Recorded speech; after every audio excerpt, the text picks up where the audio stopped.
नमो भगवते वासुदेवाय। तो आज हम लोग श्रीमद् भागवतम के इस तृतीय स्कंद के 11वें अध्याय का 5वां और 6वां 2 श्लोक लेते हैं।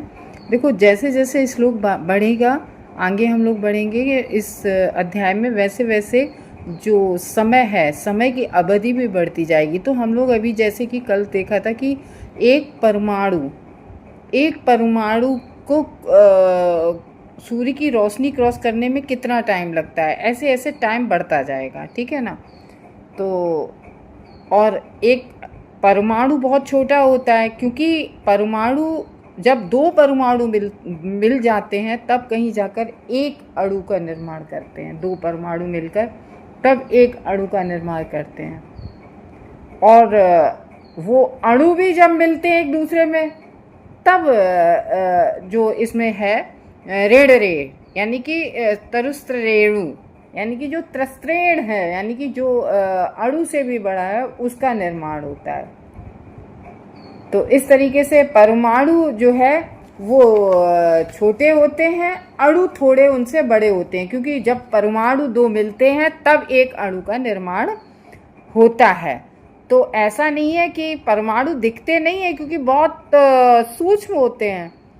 और जब वो दो परमाणु मिल जाते हैं तब एक अणु बनता है। तो इसका मतलब है कि उसका परमाणु का अस्तित्व तो खत्म नहीं होता है। जब कोई चीज़ मिलके उसका मतलब उसका ऐसा तो है नहीं कि उसका कोई कार्य ही नहीं है, जब वो मिलता है तब एक अणु बनता है। तो देखते हैं हम लोग इस श्लोक में, अणुर्धो परमाणु स्यातस्तरेणुस्त्रयः स्मृतः जल आक रश्मि अवगतः खमेवानुपतन्नगात्। रश्मि मीन्स जो किरणें होती हैं, सूर्य की किरणें, उसके लिए सूर्य। अणुर्धो यानी कि अणु, द्विगुण परमाणु, यानी कि दो परमाणु मिलकर तब एक अणु बनते हैं। तो स्थूल काल की गणना इस प्रकार की जाती है। सूक्ष्म और स्थूल के बारे में हम लोगों ने कल जाना था। तो स्थूल काल की गणना इस प्रकार की जाती है कि दो परमाणु जब मिलकर एक द्विगुण परमाणु, यानी कि एक अणु बनाते हैं, ठीक है ना। और तीन द्विगुण, यानी कि तीन द्विगुण परमाणु एक क्या बनाते हैं, 60 परमाणु बनाते हैं। और 60 परमाणु सूर्य के प्रकाश में दृष्टिगोचर होते हैं। ये बहुत अच्छी बात है। अभी अपन लोग देखते हैं 60 परमाणु जो होते हैं वो उस सूर्य के प्रकाश में दृष्टिगोचर होते हैं, जो खिड़की के पर्दे से छेदों से होकर रश्मि अवज्ञता आते हैं। खमे वानुपतन्नगात, आकाश की ओर अनुपतन्नगात, ऊपर जाते हुए दिखते हैं। ये आसानी से देखा जा सकता है कि 60 परमाणु आकाश की ओर ऊपर जाता है। देखो, इसको ऐसे समझ लें, ये लैंग्वेज तो थोड़ी कठिन है। देखो, ऐसे है कि हमने भी अपने शिक्षा गुरुओं से सीखा है, तभी हमें आया, हमें भी नहीं पता था कि जब हम लोग सूर्य की किरणें खिड़की से या झरोकों से होके आती हैं, तो अपन ने ये देखते हैं ना, हम लोग छोटे छोटे थे तो पता है हम बीच से हाथ निकालते थे, हम तो कहते थे हाथ में क्यों नहीं आ रहा। और उसी कमरे में एक कमरे में जो जैसे खिड़कियों में कांच लगा होता है या झरोके होते हैं, तो उनसे जो लाइट आ रही होती है, सूर्य की किरणें आ रही होती हैं, तो पूरे कमरे में आपको कहीं धूल के कण नहीं दिखेंगे, लेकिन जहाँ लाइट आ रही होगी, जिन झरोकों से, जिन खिड़कियों से बन के, वहाँ क्या लगता है कि ये धूल के कण ऊपर आकाश की ओर उड़ रहे हैं, सब ऊपर की ओर जा रहे हैं, उन्हीं से होते हुए, वो प्रकाश की रश्मियों से होते हुए सूर्य की तरफ जा रहे हैं सारे। ऐसा लगता है ना देखने में, क्योंकि लिखा है ना, जो खिड़की के पर्दे के छेदों से होकर रश्मियाँ जो होती हैं, तो यानी कि वो षटकोण हमें दिखाई देते हैं। जब कई अणु मिल जाते हैं तब षटकोण बनते हैं, तब वो षटकोण से फिर वो हम लोगों को दिखाई देते, 60 परमाणु आकाश की ओर ऊपर जाते हैं, वो दिखते हैं हम लोगों को। तो यहाँ पर परमाणु का वर्णन अदृश्य कण के रूप में, क्योंकि परमाणु हमको दिखते नहीं है, बहुत छोटे होते हैं। जब परमाणु अणुओं में मिलते हैं और कई अणु मिल जाते हैं तब फिर 60 परमाणु बनते हैं। तो इस तरीके से परमाणु का वर्णन अदृश्य कण के रूप में किया जाता है। मीन्स परमाणु हमें नहीं दिखते हैं, किंतु जब ऐसे 6 कण परस्पर मिलते हैं, जब वही कण 6 क्योंकि मिलकर फिर स्थूल हो जाता है, परमाणु पहले सूक्ष्म होता है, जब वो आपस में मिल जाते हैं तो वो स्थूल हो जाते हैं। तो उनको फिर क्या कहते हैं, उन्हें जब कई कण मिल जाते हैं, जब परमाणु के कई कण मिल जाते हैं, जो जैसे नहीं दो परमाणु मिले तो अणु बने और वो कई कण बन जाते हैं, तो उन्हें फिर त्रसरेणु कहलाते हैं।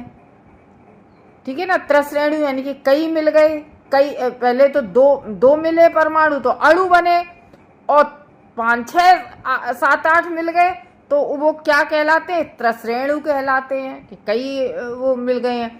तो इन्हें जो है खिड़की के पर्दे के छेदों से होकर जो धूप आती है, केवल उस धूप से ही देखा जा सकता है, उस धूप से ही देखा जा सकता है, अदरवाइज हम लोग और पूरे कमरे में कहीं नहीं दिखते। लेकिन जहाँ वो रश्मि पड़ती है, सूर्य की वो रोशनी पड़ती है, उसी में देखा जा सकता है धूप जो आती है। तो इस तरीके से कह रहे हैं कि बल्ब की रोशनी जो होती है, वो बल्ब की रोशनी में हम नहीं देख सकते, कितनी भी बड़ी लाइट आप दिखा दो, कितनी भी बड़ी हाइलोजन लगा दो, वो धूल के कण नहीं दिखते हैं, सूर्य की ही रोशनी में दिखते हैं। बल्ब की रोशनी में छोटे छोटे धूल के कण हमें कतई नहीं दिखते हैं। जब धूप झरोकों से या खिड़कियों से लाइट आती है, तभी वहां हमें कण दिखाई देते हैं। तो एक जो त्रसरेणु होता है, उसमें लिखा है कि एक त्रसरेणु में 6 परमाणु, यानी कि त्रसरेणु को क्या, त्रसरेणु किसको कहते हैं, जब 2 परमाणु मिलते हैं तो एक तो अणु कहलाता है, और जब 6 परमाणु मिलते हैं तब वो त्रसरेणु कहलाता है। ये लिखा है 2 परमाणु का एक अणु होता है, 3 अणुओं का त्रसरेणु कहलाता है, और यह त्रसरेणु अतिशय लघुत्तम होने के कारण से, बहुत ज्यादा छोटा होने के कारण से ही आकाश में ऊपर की ओर जाते हुए, खिड़की से जाते हुए दिखते हैं, और ग्रह में जो घर में प्रविष्ट हो रही सूर्य की किरणों में, प्रकाश में प्रत्यक्ष दृश्य हम लोगों को हो जाते हैं।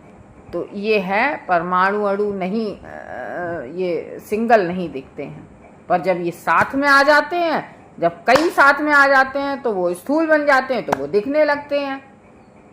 और बहुत हल्के होते हैं, तो हल्के होने के कारण रोशनी में आकाश की ऊपर उड़ते हुए दिखाई देते हैं। लाइट सूर्य की वैसे नहीं दिखाई, हल्के होते हैं ना, तो ऊपर की ओर उड़ते हैं लेकिन हमें दिखते नहीं है। उड़ते तो वो हमेशा रहते हैं, जब सूर्य की रोशनी पड़ती है बंधी हुई, तभी हम देख पाते उसमें।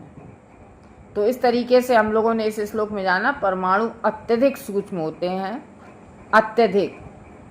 और अब ये नहीं कह सकते कि अणुओं के अवयव, कह सकते हैं अणु स्थूल है और परमाणु सूक्ष्म है। अनेक वस्तुओं के मिलने से स्थूलता आती है, जब कई मिल जाते हैं तब स्थूलता आती है, जब अनेक चीजें मिल जाती है। जैसे हमारी शरीर का हमने जाना था पहले दिन जब ये अध्याय शुरू हुआ था, कि हमारा शरीर दिखता नहीं है, लेकिन अलग अलग परमाणु, कई परमाणुओं से मिलके बना है।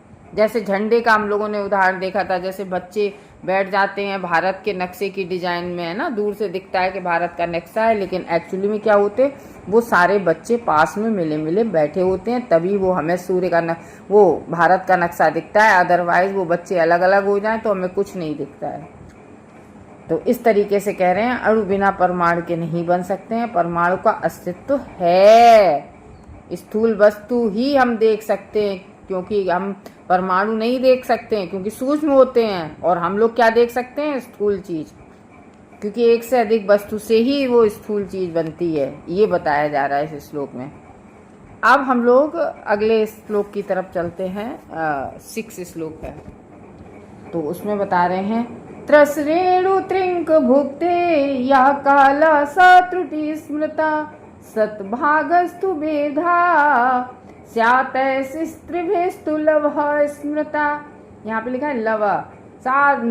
वो जब भगवत गीता पढ़ाती थी हमारी माता जी, श्यामा बल्लभ माता जी, तो वो हमेशा कहती थी, साधु संग लग्न मात्र साधु संग, मतलब एक लग्न मात्र का, कुछ पल का ही साधु संग हमें बहुत हमें लाभ कर होता है।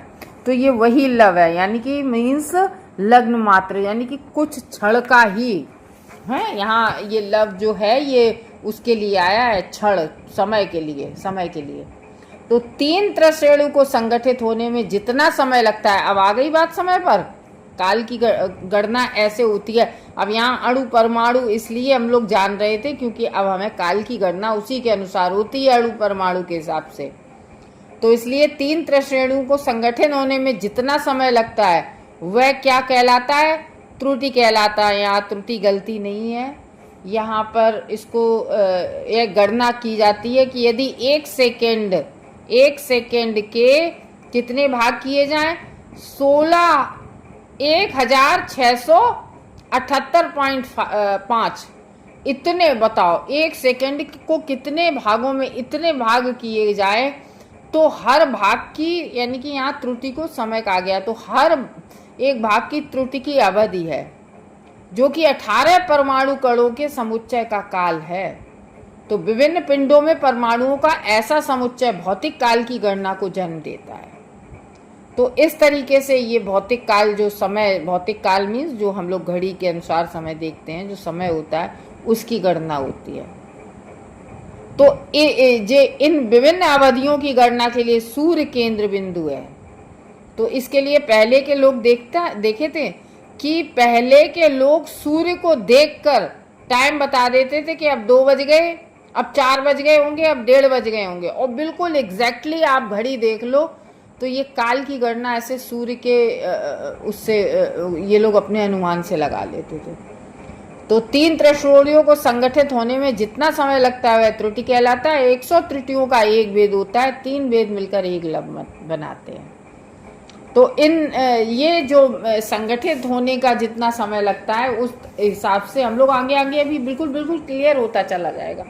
तो इस हिसाब से हम लोग जो है काल की जो गणना करते हैं।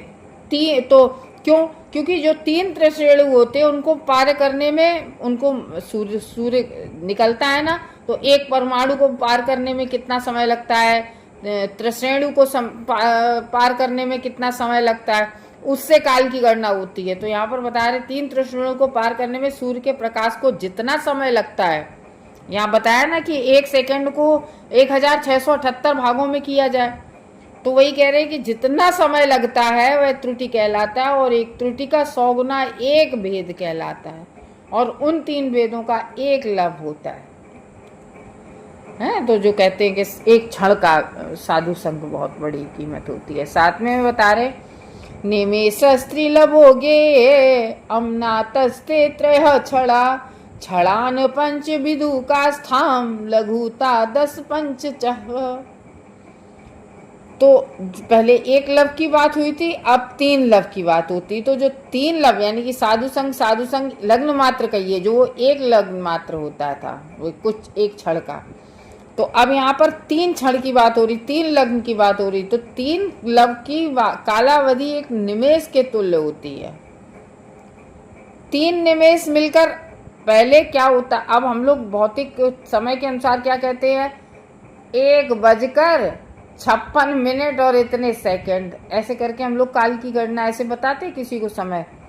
लेकिन यहाँ पर पहले कैसे होता है कि लवों की कालावधि एक निमेष के तुल्य है, पहले ऐसे होती थी गणना। और 3 निमेष, अब हम लोग तो देखो ये निमेष और ये त्रिश्रेणु लव ये हम लोग नहीं जानते थे। भागवतम में, हमारे शास्त्रों में जो पुरानी वो थी, तो हम लोगों को वो पढ़ना है और वो ही स्वीकार करना है, उसी के अनुसार समझना भी है।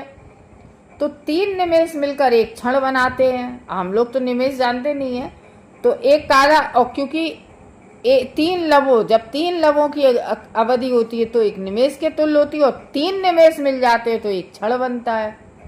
और जब वो 5 क्षण मिलते हैं तो एक काष्ठा बनती है, और 15 काष्ठा मिलकर एक लघु बनाते हैं। तो गणना से ज्ञात होता है कि लघु 2 मिनट के तुल्य होता है।